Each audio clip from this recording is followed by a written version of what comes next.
Good morning, everyone.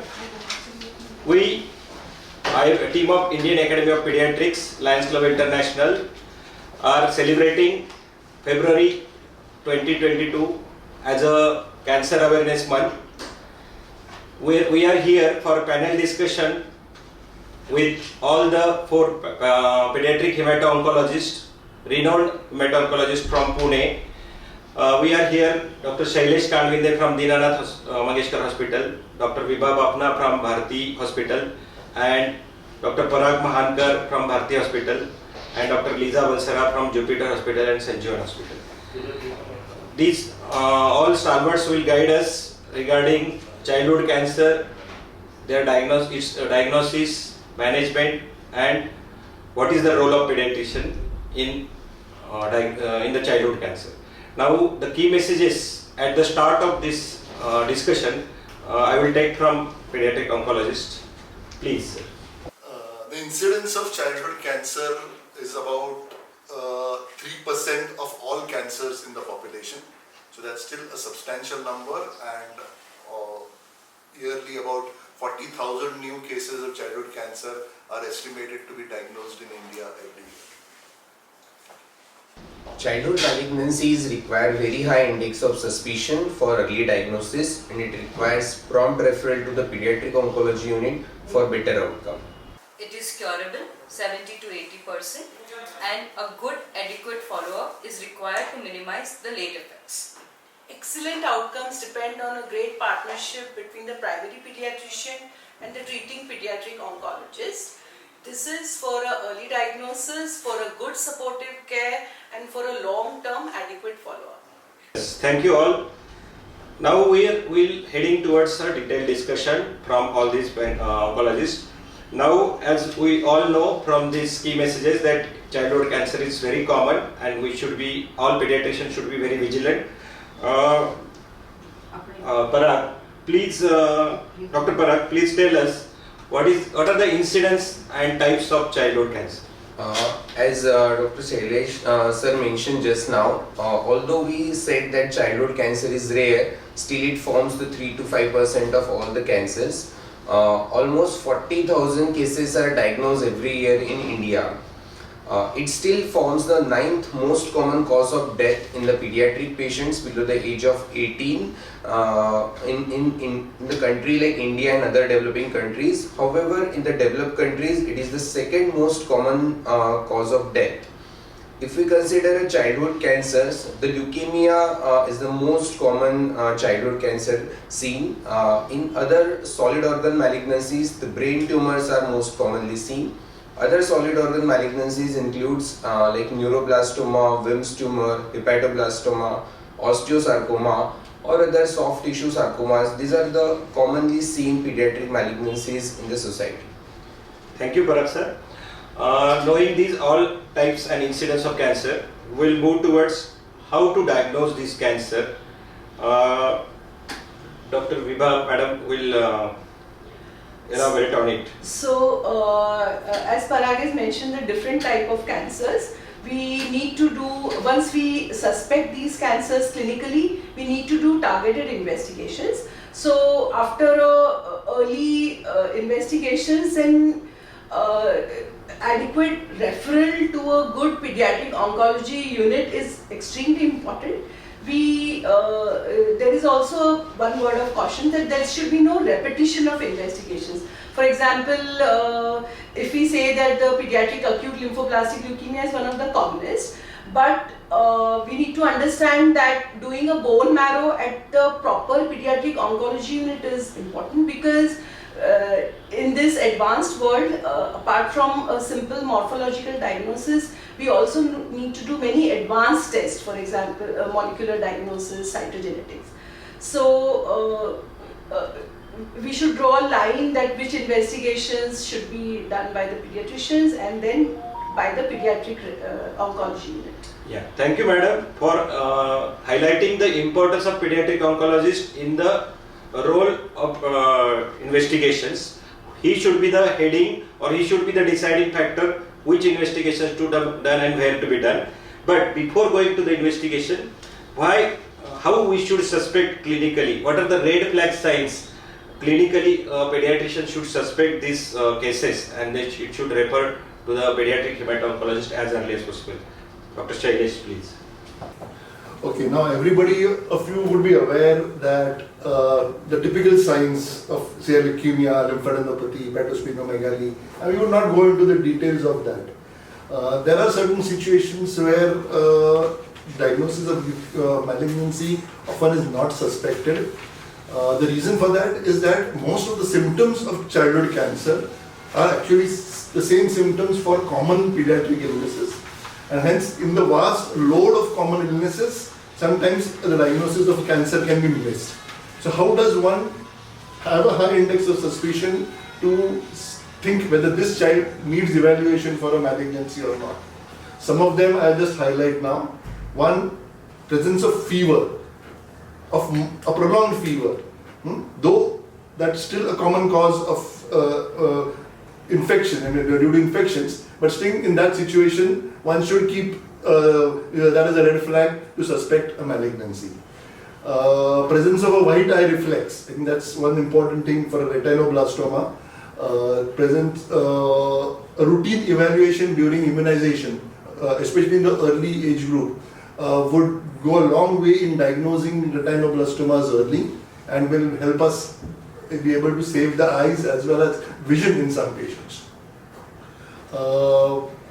Some other rare presentations include presence of joint swellings, which can typically mimic a rheumatoid arthritis kind of presentation. In that situation, one needs to think about malignancies. Presence of lymphadenopathy should not be attributed to tuberculosis, and empiric AKT should not be should be started. That's an important thing. One should always go in for a histological diagnosis. It is also important how, as Dr. Biba just outlined, that it is important not just to avoid repetition of investigations, but wrong investigations can sometimes compromise treatment outcome, like doing a wrong technique of biopsy in a patient with a suspected bone tumor can make subsequent limb salvage impossible. So the primary diagnosis should be done in a center which is going to do the final treatment. That's an important message I would like to give. Thank you, Dr. Shailesh.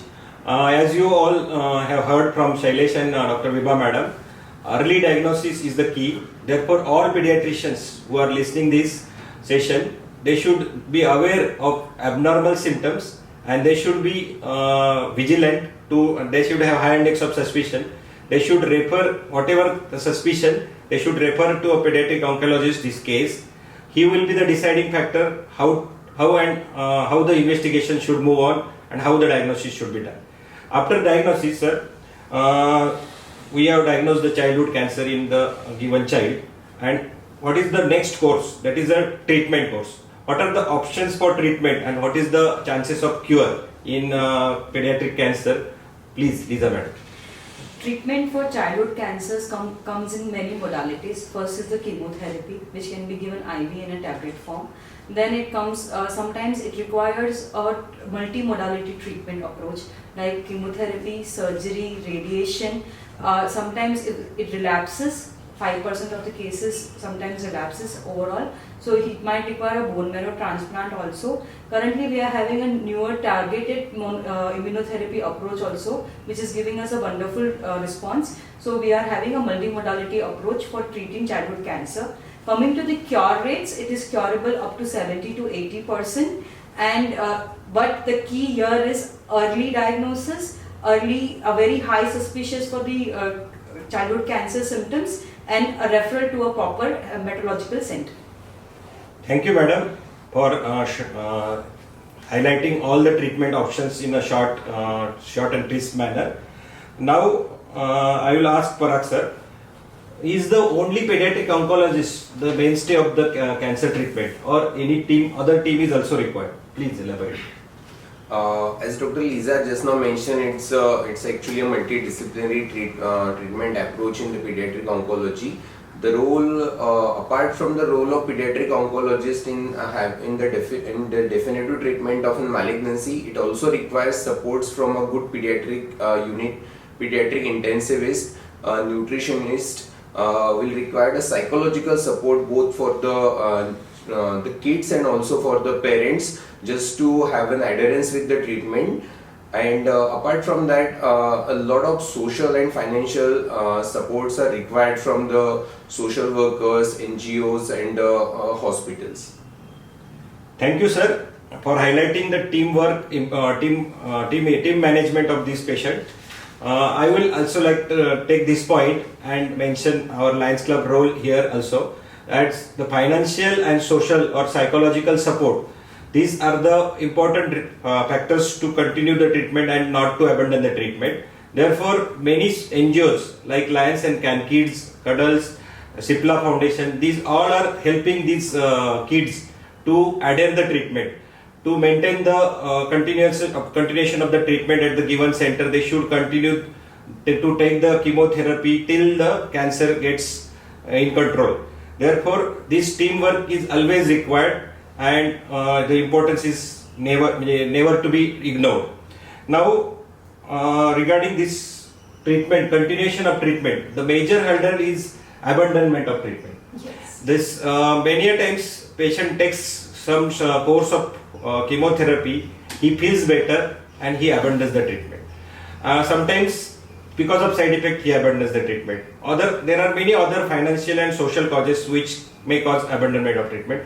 Madam, Viva madam, how you maintain this patient's tempo and so that they will maintain the treatment or they will not abandon? Yes, that is a very good question. So, very excellent centers have also found the rate of abandonment up to 15%. So this is a really sad story, considering that the cure rates of the pediatric cancer can be as high as 70%.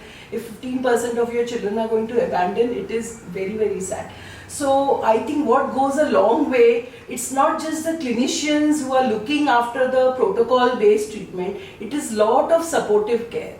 So it's an excellent communication with the family at the outset and at very regular intervals. For example, if you have a child with acute lymphoblastic leukemia, we sit down the parents, we call all the relatives, we have our entire team sits with the family, we explain to them everything about the cancer, and then as the treatment progresses, like for example, you do the first response assessment, again you sit down with the family, explain to the treatment. If everything is going well, very good, it's a win-win situation. But in case the treatment is going negatively or there are some negative outcomes, again we have to sit with the family, explain to them where we are going. I think honesty here is the best policy, and we have to maintain that rapport with our families. That goes a long way in ensuring that children adhere to the treatment. And all said and done, financial help is very important. So even clinicians, we have to strive to get all these supportive things for our families. Understand their social situation, understand their supportive setup, and try and keep them with us. Thank you, Viva madam, for highlighting the importance of counseling and all the other things to prevent abandonment. What are the factors which can cause abandonment? One of the some of the things you have discussed. Some of the complications of chemotherapy or late effects, or there is a relapse, and all these other things. Can you explain, Dr. Shailesh? What are the other factors? Okay, we just talked about cure of cancer, childhood cancer, but cure just is not the only index of success that we measure. Our treatments do come with some side effects. Some of them can manifest many years later, even decades later. We call them late effects of treatment. These effects are important to us because a child who is cured and is going to live for the next 30, 40, 50 years maybe, what kind of lifestyle will that child live is important for us, because if we are going to give some significant morbidity, and the quality of life is going to be poor. So this is one important aspect which we have to take into consideration while we are planning a treatment. So our treatment has to be very precise, and to know this, to achieve this precise treatment, we need, as we have already said, an early diagnosis, extensive amount of investigations to identify the disease biology and a very a treatment which will be designed to give the least possible side effects. So all this requires teamwork. The timing of treatments, whether it's surgery, whether it is radiation, whether it's chemotherapy, all needs to be discussed in a joint meeting upfront, and then the entire plan has to be created. So extensive teamwork is necessary to prevent these late effects. It is important for the pediatrician to be aware of these late effects, because subsequently these children are going to follow up with the pediatricians. So any child coming to you for following completion of therapy, it is useful to interact with the treating center to find out what kind of monitoring the child will require. Every child will require a different kind of follow-up. We may need to look at the cardiac manifestations, we may need to look at neuropsychological outcomes, fertility, growth development. So depending on the type of treatment, there are different follow-up protocols which will be necessary for the child. So one needs to be aware that there are going to be some late effects, and we need to identify them and intervene if required at an appropriate time. Thank you, Shailesh sir, for elaborative input regarding this role of pediatrician late effects. Now we'll like to also know something about role of pediatrician. How a pediatrician should coordinate with this center or pediatric oncologist, so that he can take aftercare, not only the treatment of that cancer or short cure, the long-term effects, long-term planning of that whole quality of life of that kid. It is the role of pediatrician where it matters. Therefore, Dr. Lisa madam will elaborate on the role of pediatrician. So role of pediatrician is very, very vital. Even if we have a long counseling sessions, the child and the parent will go back to the pediatrician to ask if everything is going right and this should be done or not. Even during the treatment, even before the treatment and after the treatment, the first 5 years are very important. And the vaccination schedule for a normal child is different from a child who is being given an oncology treatment or who is going for a bone marrow transplant. So that has to be in a collaborative approach with the pediatric oncology center. And the second thing is the signs of relapse has to be explained to the children, the mother, as well as the pediatrician has to look after even after the completion of treatment, because again the early referral even at the time of relapse can give us a better prognosis. Yes, thank you madam. I will like to highlight something for all pediatricians here. The pediatrician have a very good role initially in suspecting the childhood cancer. He should refer the case as early as possible to the super specialist like a pediatric hemato-oncologist.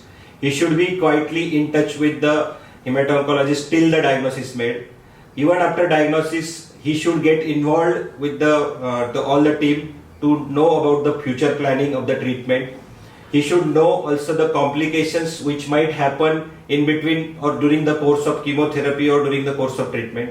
He should be also aware how if the child is getting child is abandoning the treatment or parents are abandoning the treatment, he should motivate them again to follow up with this pediatric hemato-oncologist. Then the pediatrician's role again comes in intermittently. Whenever the child comes, he should reinforce the treatment. He should look after the vaccination.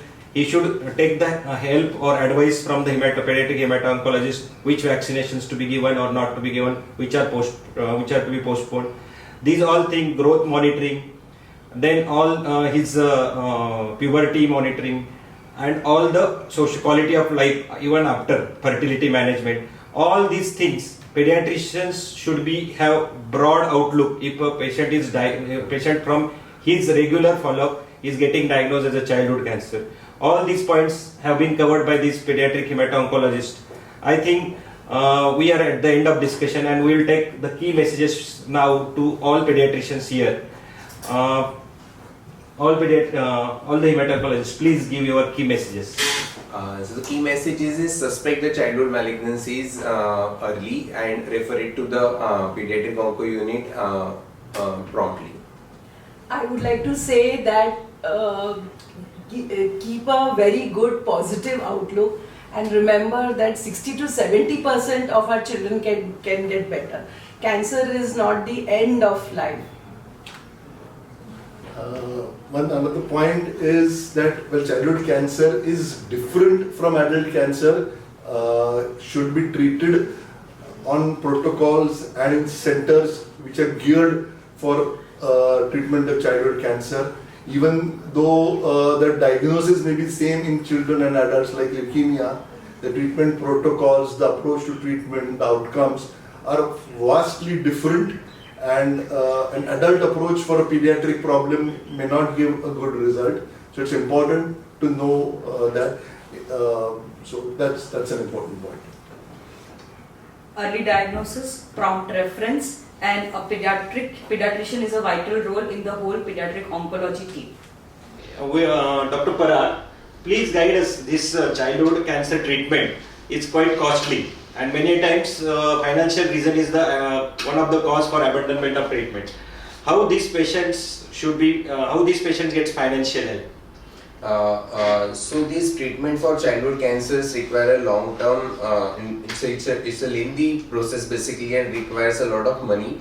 So the financial supports are available from the different government schemes, like in Maharashtra Mahatma Jyotiba Jan Arogya Yojana, and also a lot of NGOs are providing financial supports for the chemotherapy and also from the supportive cares, like you just mentioned about the Lions Club, Cipla Palliative, CPC Center, basically Cancer Help Association, CanKids and Cadell Foundations.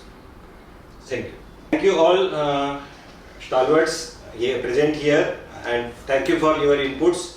I, Dr. Lalit Kumar Dhoka, District Chairperson of Childhood Cancer and Joint Treasurer of Indian Academy of Pediatrics. Thank you all for being present here and discussing all things.